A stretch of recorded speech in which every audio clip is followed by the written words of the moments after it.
El culto cristiano, hermanos, han visto que es un diálogo con Dios. Él nos saluda, nosotros hablamos con Él. Él nos invita a adorarle, nosotros le pedimos perdón por pecados. Nosotros le hablamos, le pedimos en la oración e intercesión. Después Él nos habla a través de la Escritura. En esa parte vamos.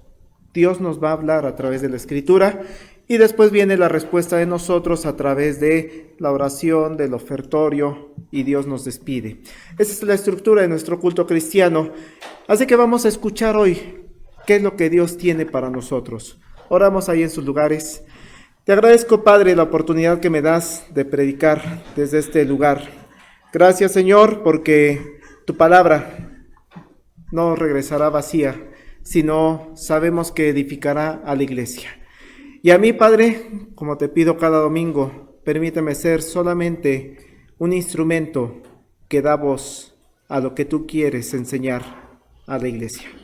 En el nombre de Jesús, amén. Hermanos, este mes hemos estado iniciando una serie de temas que le hemos titulado como eventos maravillosos de Jesús, porque muchos de ellos son lo que conocemos milagrosos. El domingo pasado abordábamos uno de los eventos más espectaculares de Jesús, la resurrección de Lázaro. Pero independientemente del evento como tal, decíamos, hay que fijarnos en lo que Dios tiene que decirnos a través de ese evento. Hoy meditaremos de uno de los pasajes que también es sumamente complicado, porque tiene que ver con un término que a muchos de nosotros hasta miedo nos da. Un encuentro que Jesús tuvo con una persona endemoniada.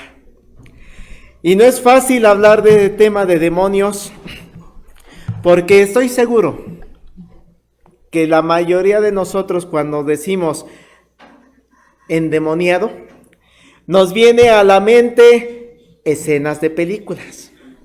Y en concreto de aquellos que conocemos la versión de 1974 de la película El Exorcista.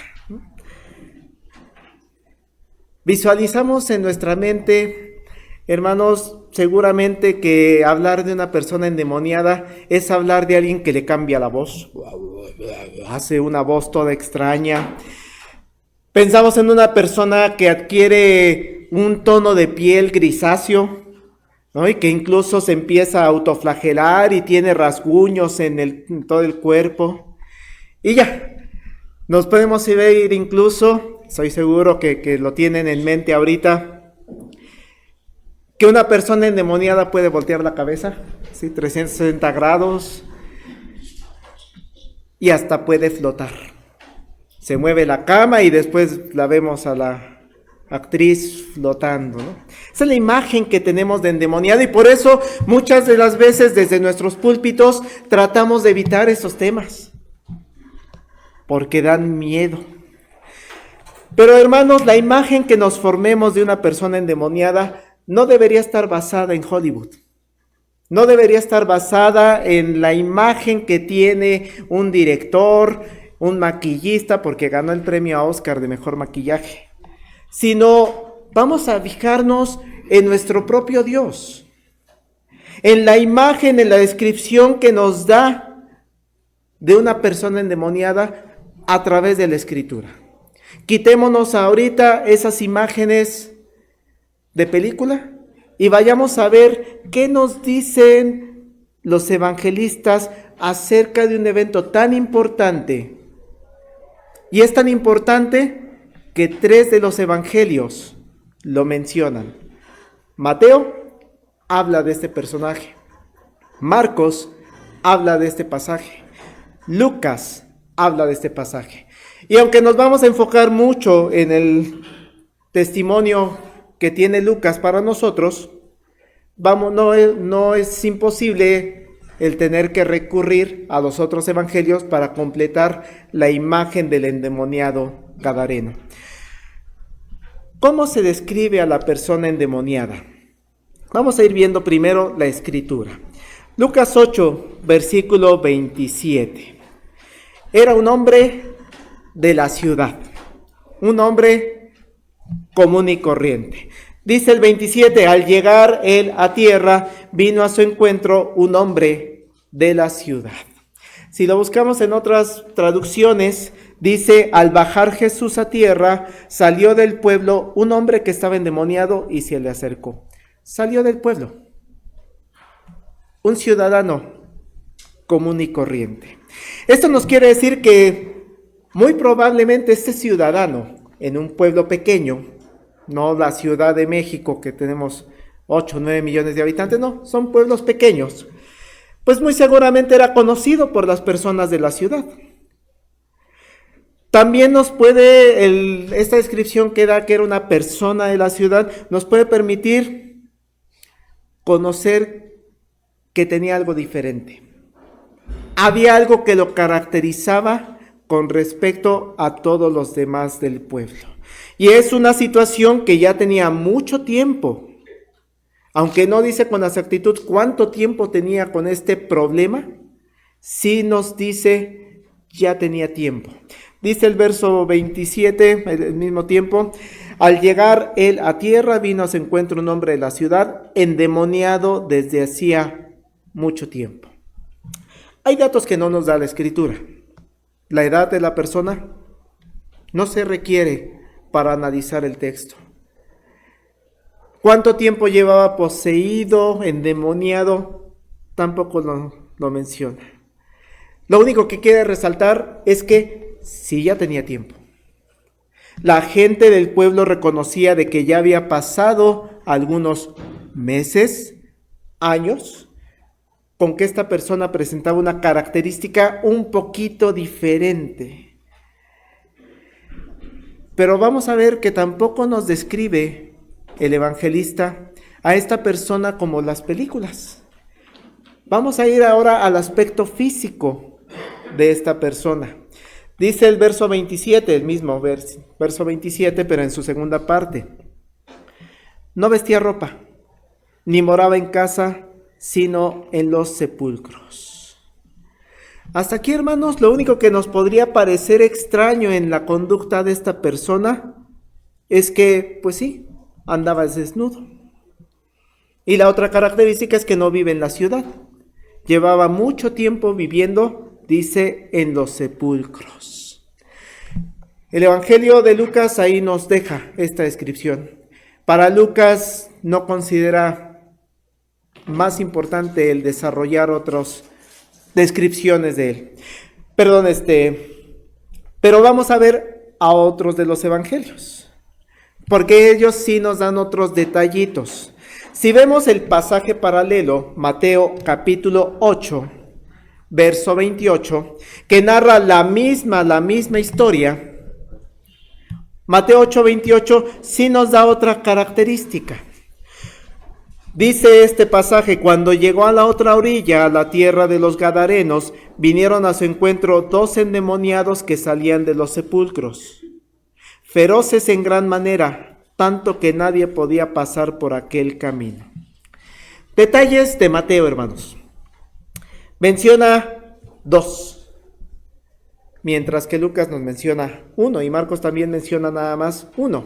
¿Qué dicen los estudiosos de la Escritura? No significa, el hecho de que Lucas maneje nada más 1, no significa que no hubiera 2. Lo que pasa es que el escritor Lucas y Marcos quieren enfocarse en el importante. Solamente 1 es el que quiere resaltar. Mateo solamente dice, había 2, pero el que va a resaltar es a 1. Es a uno de ellos. Y la otra característica que nos dice Mateo con respecto a este pasaje es que eran violentos. Tenían una característica, dice, una gran fuerza. Ese es un detalle un poquito más importante y diferente a Lucas. Sigue diciendo, si vamos al otro pasaje paralelo, Marcos capítulo 5, ¿qué nos dice Marcos? con respecto a este mismo pasaje. Marcos capítulo 5, versículos 3 y 4.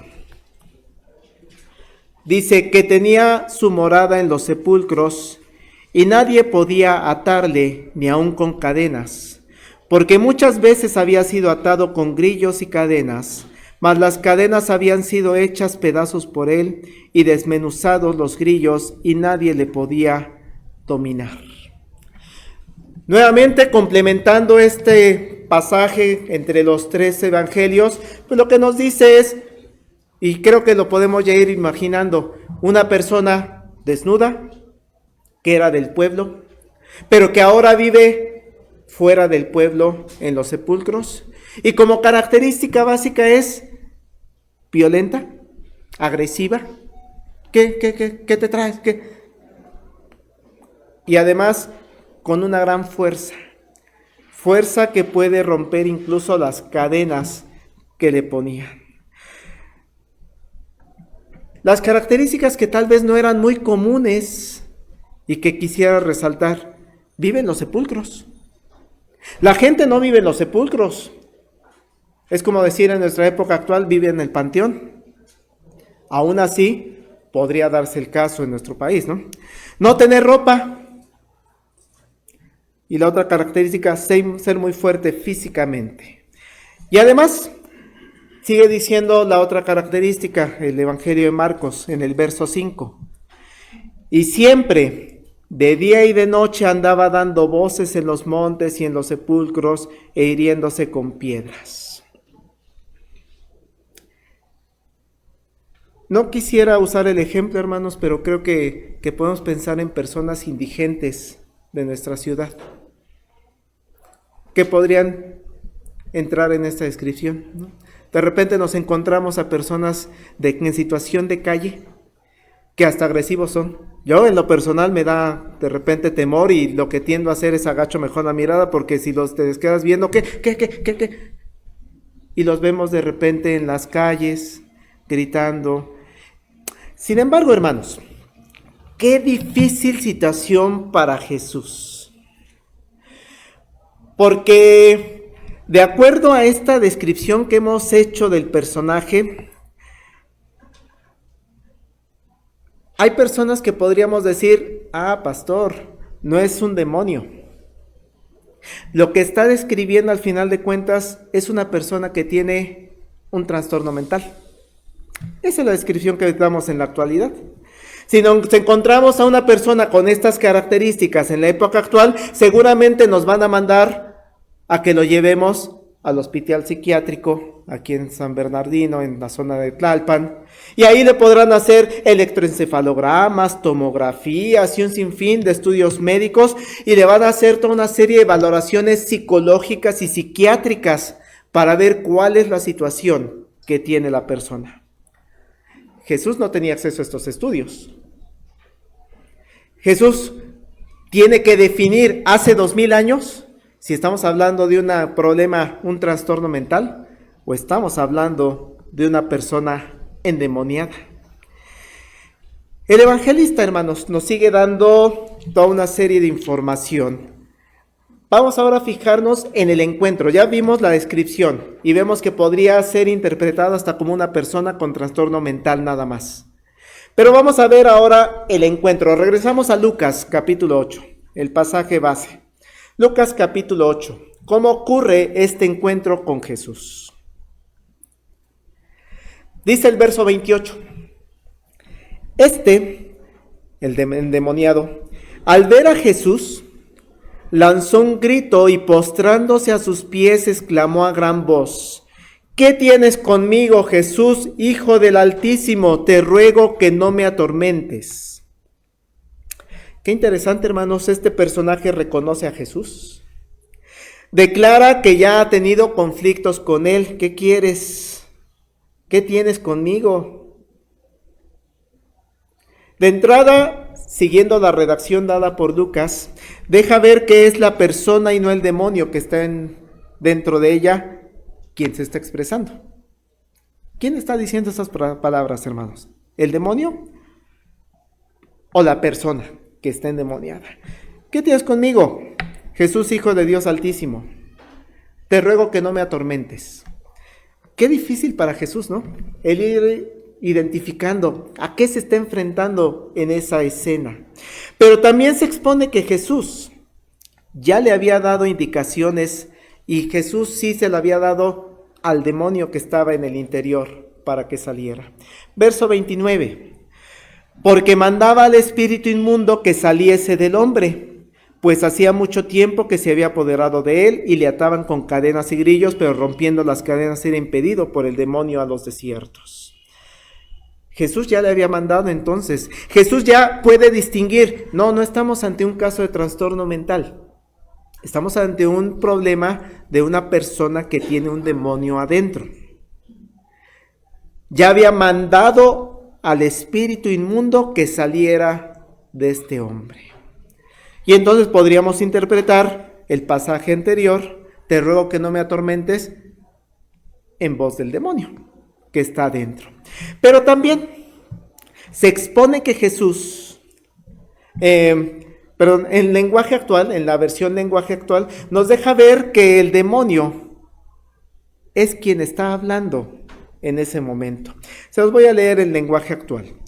Cuando este hombre vio a Jesús, lanzó un grito y cayó de rodillas ante él. Entonces Jesús ordenó a los demonios que salieran del hombre, pero ellos gritaron: Jesús, Hijo del Dios Altísimo, ¿qué vas a hacer con nosotros? Te rogamos que no nos hagas sufrir. Entonces, si seguimos la lectura del lenguaje actual, son los demonios los que están hablando. Entonces Jesús ya tiene en claro que está enfrentando a una persona que tiene demonio en su interior. Y esto lo enfatizo, hermanos, porque Jesús también sana. Y cuando le llega una persona, tiene que distinguir, a ver, ¿es un endemoniado o es alguien que está enferma físicamente? ¿O que está enferma emocionalmente? Jesús tiene que diagnosticar prácticamente qué es a lo que se está enfrentando. Así que Jesús ya tiene ahorita un diagnóstico. Y la descripción que nos va dando el evangelista nos lleva a una de las frases, hermanos, que muchas de las veces cuando nos las leemos es de las que más miedo nos da. ¿Qué dice el verso 30, hermanos? Le preguntó Jesús diciendo: ¿cómo te llamas? Y él dijo: Legión, porque muchos demonios habían entrado en él. ¡Qué miedo! ¡Qué miedo! Porque no es un demonio el que está en el interior de esta persona. De acuerdo al nombre, son muchos. Dicen los escritores, los estudiosos, una legión romana era un regimiento de 6,000 soldados. De miedo, ¿no? Hasta aquí, hermanos, quisiera dejar la descripción que estamos viendo del pasaje como tal, porque quisiera ahora nos enfocáramos en otro punto que va paralelo a esta narración del evangelista. Y es que, como comenté anteriormente, podemos ver la situación desde nuestro contexto. Es muy probable que haya personas en nuestra actualidad que busquemos encontrar explicaciones médicas, científicas de este evento. Podemos ver que Jesús sí puede diferenciar entre una persona que está sana de una persona que está enferma físicamente. Él da luz a los ciegos, sana a los paralíticos, sana a personas con flujo de sangre. Y esta persona, a nuestros ojos pudiera parecer enferma mental o pudiera parecer muchas cosas, pero a los ojos de Jesús está siendo atacada por demonios. No por uno, sino por varios demonios. Podemos entonces pensar que lo que Jesús hace es, le dio salud mental a un paciente psiquiátrico. No es un demonio lo que habló con Jesús. Es la persona como con una doble personalidad la que habló con Jesús.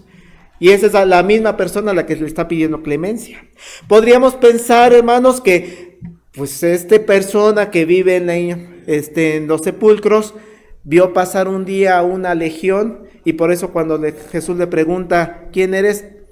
Le viene al recuerdo, soy legión. porque le impactó esa imagen de muchos, muchos soldados. Podríamos pensar eso. Sin embargo, Dios pone este pasaje en la Sagrada Escritura porque quiere dejar una enseñanza no sobre los demonios, hermanos. Lo que quiere dejar Dios en enseñanza es sobre Jesús. La enseñanza y el personaje central no es el demonio, no es la legión, no es el endemoniado. El personaje central del pasaje es Jesucristo. Así que le podemos quitar parte del miedo que genera este pasaje, pero también vamos a quitarle esa parte central que nos genera el endemoniado. Y es ahí donde queremos meditar en esta tarde.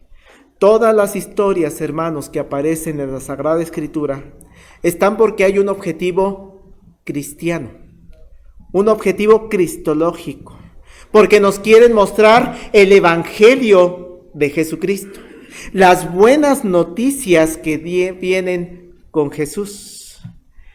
Recordemos algunos pasajes que ya mencioné en algunas predicaciones pasadas. Por ejemplo, no lo busquen, nada, se los leo. Juan 21, verso 25. Hay también otras muchas cosas que Jesús hizo, las cuales si se escribieran una por una, pienso que ni aún en el mundo cabrían los libros que se habrían de escribir. Y decíamos, Jesús hizo tantas cosas que los evangelistas tienen que tomar ciertos pasajes de lo que vivieron con Jesús. ¿Y por qué los toman? Porque hay una enseñanza acerca de Cristo. Veamos algunos detalles que nos deja Lucas en la narración del evento, que son los que nos van a permitir creer que tenemos vida en el nombre de Jesús. ¿Por qué? Porque el mismo Juan nos dice, estas cosas se han escrito para que creáis que Jesús es el Cristo. ¿Para qué está el pasaje de los demonios? Para que creáis que Jesús es el Cristo. ¿Para qué está el pasaje de un endemoniado gadareno con una legión adentro? Para que creáis que es el Hijo de Dios. ¿Para qué está este pasaje que de repente nos da miedo cuando dice, soy una legión? Para que creyendo tengas vida en el nombre de Cristo. Primero, la región donde ocurre, hermanos. Son detalles que a veces no nos fijamos, pero son los centrales. La región donde ocurre, fíjense, no pasa en Jerusalén. No pasa en la región donde vive el pueblo de Israel. Ocurre fuera de los límites de su propio pueblo de Jesús. Y entonces podemos ver que el pasaje del endemoniado gadareno lo que tiene en el fondo es buenas noticias para la gente de afuera del pueblo de Israel. Y recuerde que usted y yo estamos fuera del pueblo de Israel también. Somos gentiles, no somos descendientes de Abraham. Y entonces el pasaje nos dice, la salvación de Jesucristo, la sanidad de Jesucristo llega más allá de las fronteras que el ser humano pudiera poner. Dice el verso 26 de Lucas 8, que es el pasaje que tienen abierto. Y arribaron a la tierra de los Gadarenos, que está en la ribera opuesta a Galilea. La salvación, hermanos, está a disposición de los gentiles, de las personas que no son judías. La salvación está para usted y para mí. Y eso nos llena de gozo porque el Evangelio de Jesucristo, las buenas noticias de salvación, de salud, está abierto a la persona que es nuestro compañero, nuestra compañera de trabajo, a nuestros familiares que no asisten o no conocen a Cristo. El Evangelio de Jesucristo, hermanos, está abierto a todos. También nos dice cómo es que Jesús inicia todo. No somos nosotros los que tenemos esa naturaleza de ir a buscar a Dios. Todo parte de Él. Porque ¿quién es el que se movió? ¿El endemoniado es el que fue por el mundo a buscar a Jesús? ¿O Jesús fue el que fue a la búsqueda de este endemoniado gadareno? Jesús es el que inicia todo. Viene Jesús de un evento que platicaremos Dios mediante más adelante en los siguientes domingos, que ocurre en una barca en medio del mar. Viene de ese evento tan impactante también, extraordinario, pero Jesús es el que se mueve a la región de los Gadarenos. Esa persona endemoniada pudiera nunca haber tenido planes de salir, pues vive en los sepulcros, no lo quieren, vive aislado. Pensar en ir a buscar a Jesús, no, seguramente no le pasaba por la mente. Hermanos, esa es otra enseñanza de este pasaje. Jesús viene a ti. Jesús es el que te viene a buscar a ti, e incluso cruza mares tempestuosos para llegar a ti. Hay otra enseñanza que quisiera dejarles también de este pasaje en su corazón. Esta persona estuviera con una enfermedad mental o esté poseída por los demonios. Hay una realidad, hermanos. Había sido abandonada por la sociedad de su tiempo. Esta persona no había posibilidad de cura. No había los medios, las pastillas, los estudios. Pobre persona. Destinada a que toda su vida, desde el momento en el que entró el demonio a su cuerpo, destinada a una vida en solitario. Pero el encuentro con Jesús, hermanos, restaura la salud. Restaura la salud física. Restaura la salud emocional. Incluso restaura sus relaciones sociales con las personas. Y claro, hermanos, el centro del pasaje del endemoniado gadareno es que restaura la relación que tiene con Dios. Físicamente, hermanos, saca a los demonios. Sabemos la historia, lo leímos ya. Manda a esos demonios a un hato de cerdos, ¿no? Un conjunto de cerdos. Vean versos 32 al 33. Había allí un hato de muchos cerdos que pacían en el monte y le rogaron que los dejase entrar en ellos, y les dio permiso. Y los demonios salidos del hombre entraron en los cerdos, y el hato se precipitó por un despeñadero al lago y se ahogó. Sea cual sea el problema que tenía esta persona, Jesús lo curó. Vean qué hermoso. Jesús te va a buscar y Jesús te da salud. Y una salud física. Vamos a verlo ahorita en unos minutos. Pero también te ayuda en otras áreas de tu vida. Verso 34 al 37. Los que apacentaban los cerdos, cuando vieron lo que había acontecido, huyeron y yendo dieron aviso en la ciudad y por los campos. Entonces toda la multitud de la región alrededor de los Gadarenos le rogó que se marchase de ellos, pues tenían gran temor. Hermanos, el que Jesús actúe en la vida de una persona no necesariamente alegra a los que estamos alrededor, a las personas que están alrededor de nosotros. ¡Qué triste, hermanos! En lugar de que se alegraran porque la persona que había vivido durante mucho tiempo en los sepulcros, que se encontraba desnuda, que se encontraba en una situación de angustia, en lugar de alegrarse, en lugar de decir, ¡wow!, recuperó la salud, se enojaron porque les tiraron los cerdos al mar. Era más importante para los pobladores de ahí, más importante el aspecto económico, lo que estaban perdiendo. Estaban afectándose sus intereses comerciales al morir los cerdos. Vean qué feo, porque resulta que esta persona entonces era menos valiosa que los cerdos. Pero hermanos, para Jesús no. Para Jesús esta persona era muy valiosa. Tan valiosa que cuando le dijeron los demonios, ¿podemos irnos allá? Váyanse. Prefiero a esta persona a la cual amo. Prefiero a esta persona por la cual voy a dar mi vida a todos esos intereses comerciales. Porque tú eres muy valioso. ¿De qué otra manera le ayuda, hermanos, al endemoniado el Señor Jesucristo?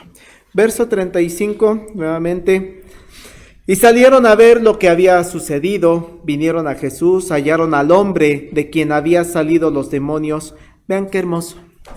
Sentado a los pies de Jesús, vestido, y léanlo junto conmigo, hermanos, y en su cabal juicio, y tuvieron miedo. Qué hermosa descripción.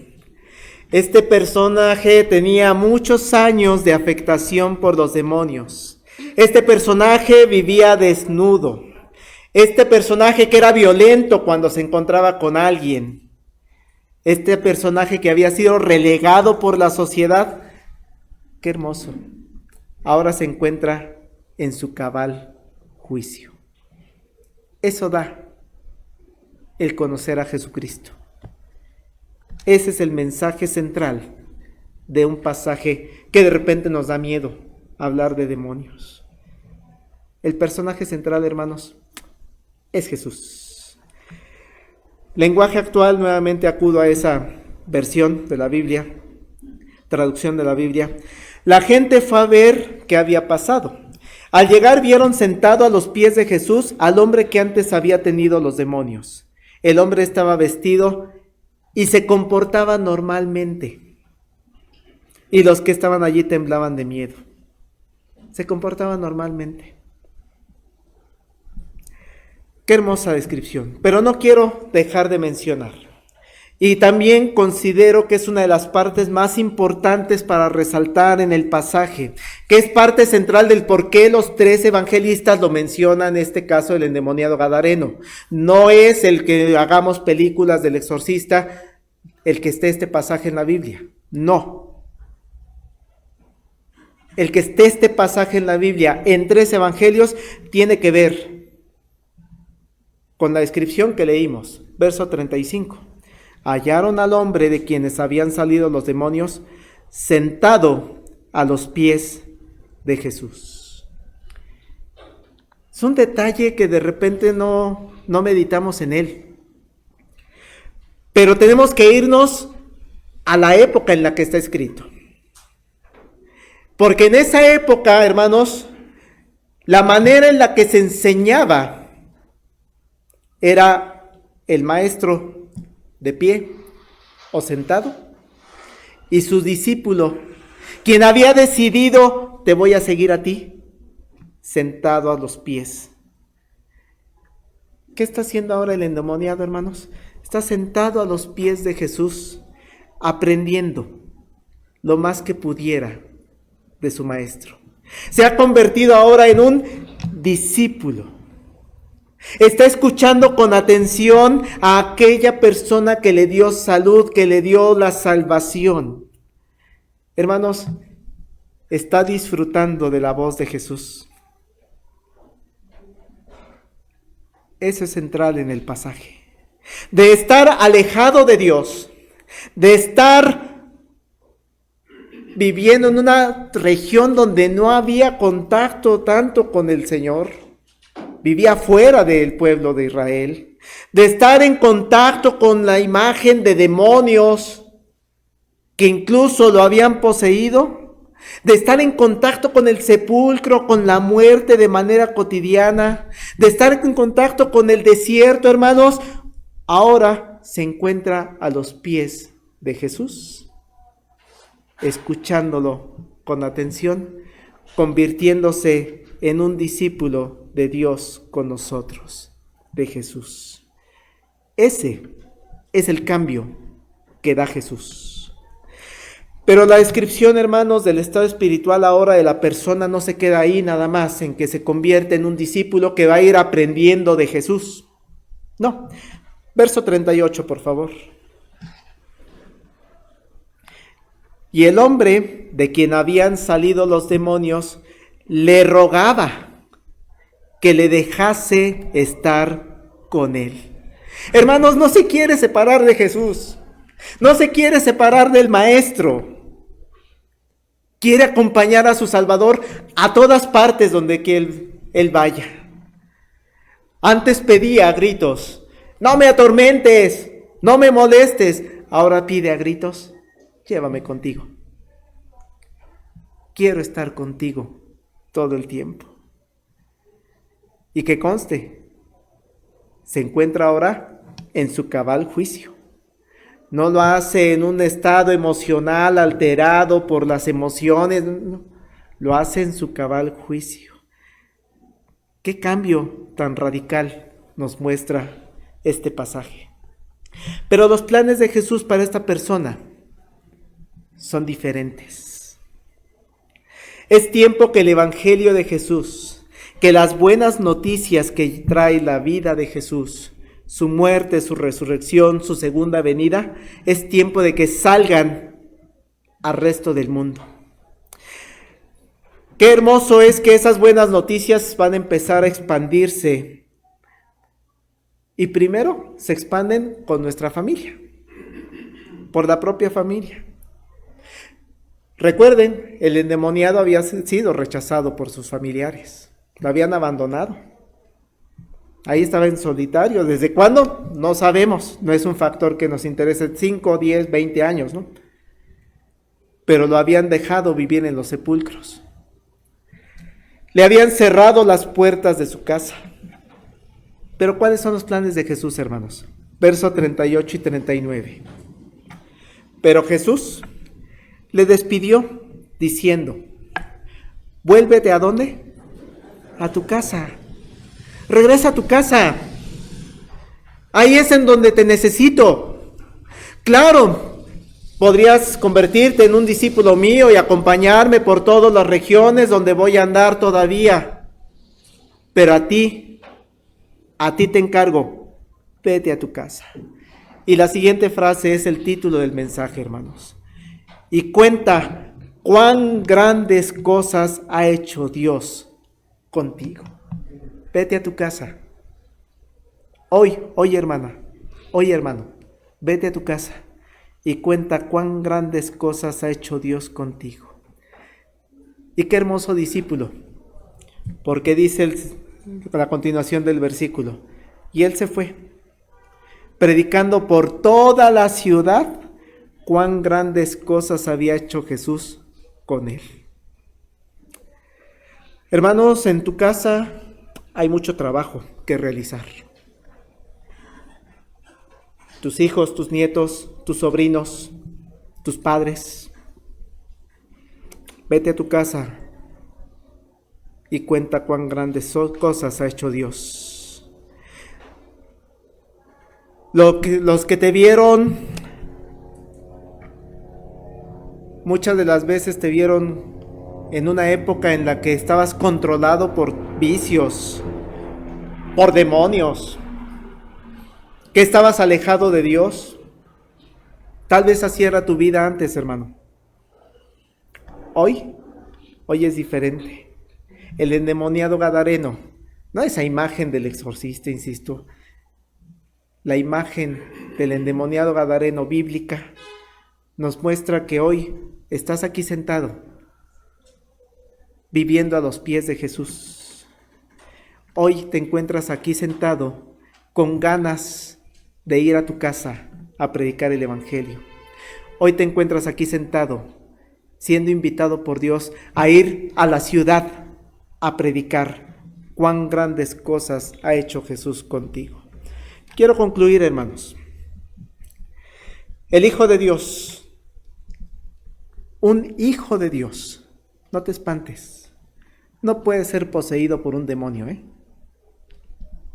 También vete tranquilo. ¿Por qué? ¿Quién vive dentro de ti? ¿Cabe alguien más? ¿Cabe algo más? Cristo vive en ti. Tu cuerpo es templo del Espíritu Santo. ¿Creen que va a dejar entrar a un demonio? Esa es la tranquilidad que tenemos como hijos de Dios. Que no nos dé miedo entonces hablar de los demonios. Tampoco es ir a jugar a la ouija, no, tampoco, ¿verdad? No te dé miedo, no te dé temor. Reconocer que existe Satanás. Pero que no te dé miedo porque, ¿qué tal si se me mete? No, eres hijo de Dios, adentro de ti vive el Espíritu Santo, adentro de ti vive Dios. Mejor, quitémonos también esas imágenes hollywoodescas y fijémonos en la Biblia, en la palabra de Dios. Veamos que Dios nos quiere mostrar que los endemoniados tienen salvación. Que los endemoniados no son cosas de miedo, sino son personas a las cuales debemos amar. Y debemos ir y predicarles, mostrarles el amor que tuvo conmigo, mostrarles el poder que mostró conmigo, mostrarles la salvación que tuvo para conmigo. ¿Cuáles son los demonios, hermano, que estás enfrentando hoy en tu vida? Recuerden lo que Pablo dice: hermanos, no tenemos lucha contra sangre ni carne, sino, y da una lista de nombres de demonios, ¿no? Principados, potestades, gobernadores de las tinieblas, huestes espirituales de maldad de las regiones celestes. Sí, hay una lucha con ellos. ¿Pero tienes miedo? No. Jesús es poderoso y nos lo mostró en el pasaje. Jesús es más poderoso que los demonios. Jesús te ayuda a luchar contra tus demonios que pudieran estar molestándote. Jesús te está buscando. Lo dije, te está buscando. Ve a su encuentro. Toma su mano. Confía en Él.